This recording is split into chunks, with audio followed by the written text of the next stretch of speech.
Bonjour tout le monde, j'espère que ça va bien aujourd'hui. Donc, lors de la dernière capsule, on a vu donc c'était quoi la situation de proportionnalité ou connue aussi sur la variation directe. Alors là, aujourd'hui, on va voir le cours numéro 4, partie 1. On va parler ensemble de la situation inversement proportionnelle. Donc, prenez s'il vous plaît la page 132 dans le cahier orange. Donc, on vous dit la situation inversement proportionnelle. Alors, je vous dis des situations mettant en relation deux variables dont, et ça c'est super important, dont le produit des valeurs associées est constant. Ça veut dire quand je multiplie les valeurs ensemble, le x et le y, ça va toujours donner la même valeur. Bien, ça s'appelle des situations inversement proportionnelles, justement. Alors, des situations, je m'excuse, le mot bizarre que je viens d'écrire, c'est situations inversement proportionnelles. C'est le titre finalement, là. OK, alors je m'excuse pour l'écriture, la spirale, elle m'empêche toujours de bien écrire. Mais situation inversement proportionnelle, c'est quand le produit des valeurs associées est constant. On peut dire aussi simplement situation de variation inverse. Allons-y avec un exemple. Souvent, là, les situations inversement proportionnelles, ça va être une situation de partage. Alors, on te dit ici, lors d'une petite fête, Rock commande 2 pizzas larges, ce qui représente un total de 60 morceaux de pizza. Qu'est-ce que l'on observe? On observe la relation entre le nombre de morceaux que chaque personne aura selon le nombre de personnes présentes à cette fête.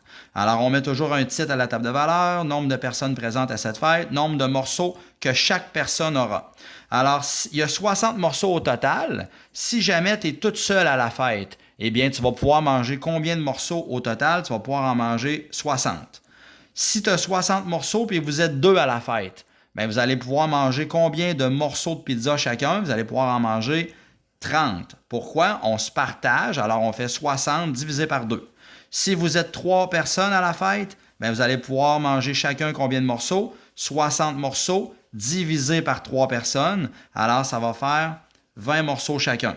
Si vous êtes 4, ça va donc donner 15. Si vous êtes 5, ça va donner 12 morceaux chacun. Puis si vous êtes 6, ça va donner 10 morceaux chacun. Alors, je répète, quand on vous dit que le produit des valeurs associées, c'est ce qui caractérise donc ce type de relation-là, le produit des valeurs associées, ça veut dire la multiplication, donne toujours le même chiffre. Regardez comme exemple, si je t'avais donné juste la table de valeurs, une façon de reconnaître cette situation-là, tu aurais fait 1 fois 60, ça fait bel et bien 60. Si tu prends la deuxième ligne, tu fais 2 fois 30, ça donne bel et bien 60. 3 fois 20, ça fait 60, et ainsi de suite. Alors, on peut constater que 4 fois 15, ça donne bien 60, 5 fois 12, ça donne 60, et finalement, 6 fois 10, ça donne 60.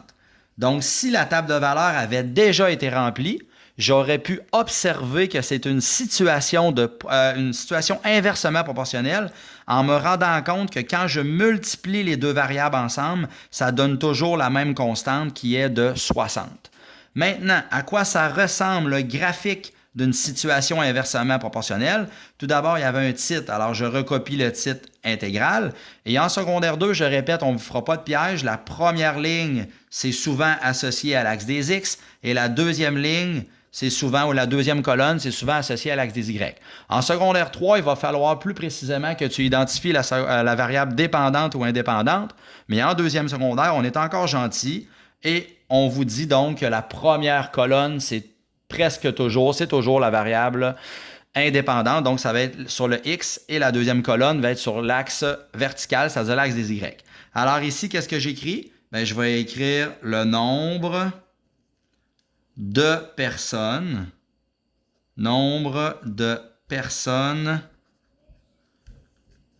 présentes à la fête. Et finalement, l'axe des Y, bien, ce serait ça ici. Alors, le nombre de morceaux par personne. Nombre de morceaux par personne. Alors, mon titre est identifié. J'ai identifié mes deux axes. Alors, on voit chacune des axes est bien identifiée. Maintenant, il me reste à faire ma graduation. Bien ici, là, c'est comme quand c'était le rang à l'époque, quand on travaillait avec les suites arithmétiques. Alors ça, c'est 1, 2, 3, 4, 5, 6. Donc, je mets un seul 0. Et là, je peux dire, si je passe une ligne, est-ce que ça rentre? Je vais avoir 1, 2, 3, 4, 5, 6. Oui, ça rentre. Alors, je vais passer une ligne. Je vais dire que ça vaut 1. Je vais passer une ligne. Donc, 2 carreaux vaut 1. Je passe une ligne, ça vaut 3. Je passe une ligne, ça vaut 4. Je passe une ligne, ça vaut 5. Je passe une ligne, ça vaut 6. Je répète que je fais ça pour utiliser le maximum d'espace sur mon graphique. Maintenant, verticalement, bien là, ça doit partir de 0 et je dois aller jusqu'à 60. Bien, si je fais des bonds de 1, 2, 3, 4, 5, 6, 7, ça ne rentre pas, il faut que je me rende à 60. Alors, je peux essayer avec des bonds, mettons, de, je ne sais pas, des bonds de 10. Alors, si je fais des bonds de 5, ça rentrait dessus. 5, 10, 15, 20, 25, 30, 35, 40, 45, 50. Ça ne rentrait pas tout. Si je faisais des bons de 5, alors je vais y aller avec des bons de 10. Donc, je vais dire 10, 20, 30, 40, 50, 60. Et là, il me reste à faire quoi? Je m'en vais identifier mes points dans mon plan cartésien. Alors, j'ai le point 1,60. Alors, le point 1,60, c'est précisément ce point-là. Ensuite, j'ai le point 2,30. 2,30, ça serait exactement ici dans le plan cartésien. Le point 3,20. 3,20, ça serait là. Le point 4,15. 4,15 serait entre les deux ici. Ensuite, j'aurais 5,12 qui est un petit peu plus haut que 10, à peu près. On y va à peu près, puis c'est bien correct. Et le dernier, c'est 6,10. Alors, on voit que ce n'est pas du tout une droite oblique passant par l'origine comme la capsule précédente. C'est vraiment ici. Alors, je vais tracer l'allure générale de ma courbe. C'est une courbe, elle part d'ici. Et là, je n'ai pas besoin de prendre ma règle. J'y vais de la façon suivante. Et je poursuis encore une fois parce que si j'avais 7 invités, 8 invités, les valeurs continueraient à descendre tranquillement. Alors, je poursuis un petit peu comme ça. Je ne la relève pas ici, là. Je ne fais pas la ligne qui relève parce que ça voudrait dire que le nombre de morceaux par personne augmenterait alors que c'est tout à fait faux. Plus que j'augmente de personnes, plus la quantité de morceaux par personne va diminuer. Alors, ça ressemble à ça. C'est une courbe décroissante qui va s'approcher de l'axe des X, mais qui n'y touchera jamais. Alors, vous allez voir plus tard dans les niveaux supérieurs que ça s'appelle une asymptote, mais pour le moment, ce n'est pas obligatoire d'apprendre le mot asymptote, juste de savoir que c'est une courbe décroissante qui s'approche de l'axe des X, mais qui n'y touchera jamais. Juste pour m'assurer que ça va avec cet exemple-là, je vais faire avec ce type de fonction-là, c'est-à-dire la situation inversement proportionnelle, je vais faire un dernier exemple avec vous à la page 134. Alors, prenez la page 134, s'il vous plaît. Donc, la page 134, on vous dit ceci. On te dit, on désire acheter des tableaux rectangulaires pour les classes d'une école. Chaque professeur doit avoir 48 mètres carrés comme superficie de tableau. Et là, on étudie quoi? On étudie la relation entre la largeur et la longueur de chaque tableau, étant donné que les classes sont toutes pas dimensionnées de la même façon. Alors, complète la table de valeurs, trace la représentation graphique et donne le type de situation. Alors ici, la table de valeurs, ça serait quoi? On te dit la longueur de différents tableaux. Je te répète que l'air, c'est toujours égal à base fois hauteur, mais là, on a utilisé le mot longueur fois largeur. Alors, je pourrais dire que c'est la longueur multipliée par la largeur. Je veux une aire de 48. Alors, je veux une aire de 48. Supposons que j'invente que la largeur, c'est 1, 2, 3, 4, 5, 6, 7, etc.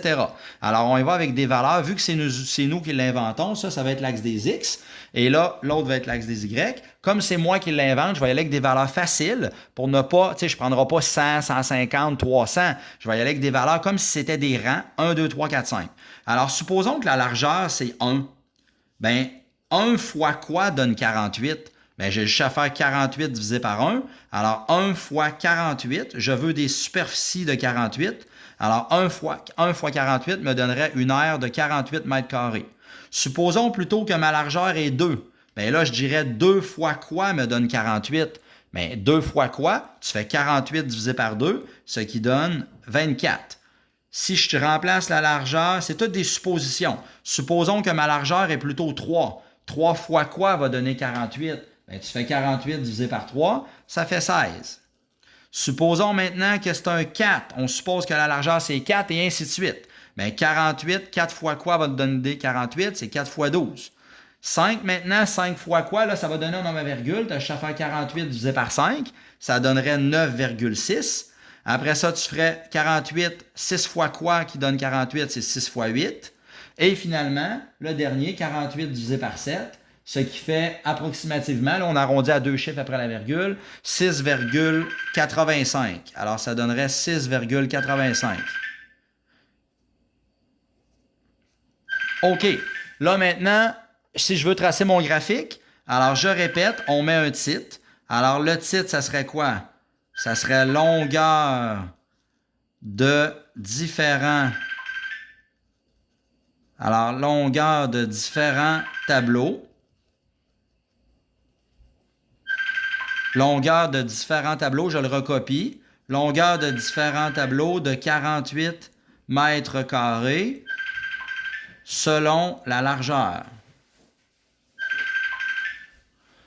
Alors, la longueur de différents tableaux de 48 mètres carrés selon la largeur. Je m'excuse pour l'écriture, là.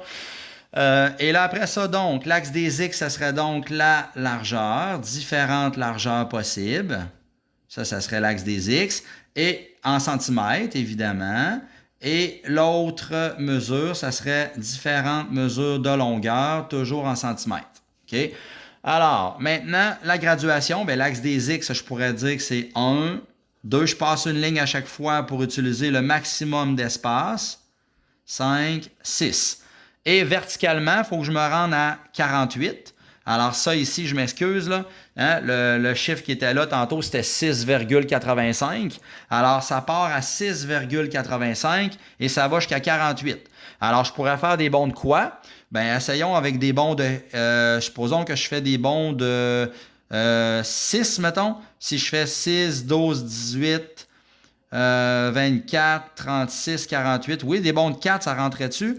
Si je fais des bonds de 4, 4, 8, 12, 16, 20, 24, 28, 32, 36, 40. Oui, ça rentrait. Alors, je vais faire des bonds de 4. Alors, je ferai 4, 8. Le but étant d'utiliser le maximum d'espace à chaque fois. Donc, 20, 24, 28, 32, 36, 40, 44 et 48. Alors, on voit qu'en faisant des bonds de 4, ça va être parfait. Et là, il me reste à placer mes coordonnées cartésiennes. Alors, j'ai le point 1, 48. 1, 48, je m'en vais le placer. J'ai le point 2, 24. On voit que ça baisse beaucoup. Alors, j'ai 2, 24. Ensuite, j'ai 3, 16 que je m'en vais placer comme coordonnées cartésiennes. 4, 12. Ensuite, 5, 9.6, tu y vas à peu près. Là. 5, 9.6, il serait à peu près là, dans le milieu à peu près, parce que dans le milieu, c'est 10. Après ça, j'aurais 6, 8.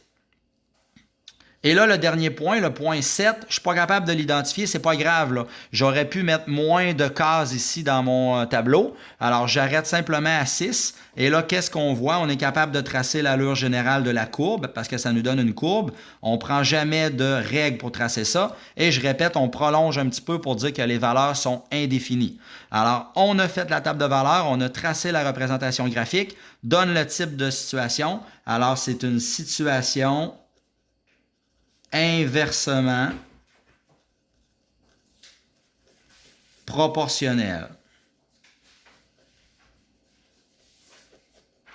Alors, c'est la réponse finale, une situation inversement proportionnelle. Et si je t'avais demandé de la reconnaître immédiatement à partir de la table de valeurs, tu aurais pu la reconnaître en regardant que le produit des valeurs associées est constant. Regardez, si je fais 1 fois 48, ça fait 48. 2 fois 24, ça fait 48. 3 fois 16, ça fait 48. Alors, étant donné que quand je multiplie tous les chiffres ensemble, les valeurs prises 2 par 2, ça donne 48, on aurait pu reconnaître dès le départ que c'est une situation inversement proportionnelle. Alors voilà, j'espère que c'est clair pour la situation inversement proportionnelle. Bye bye!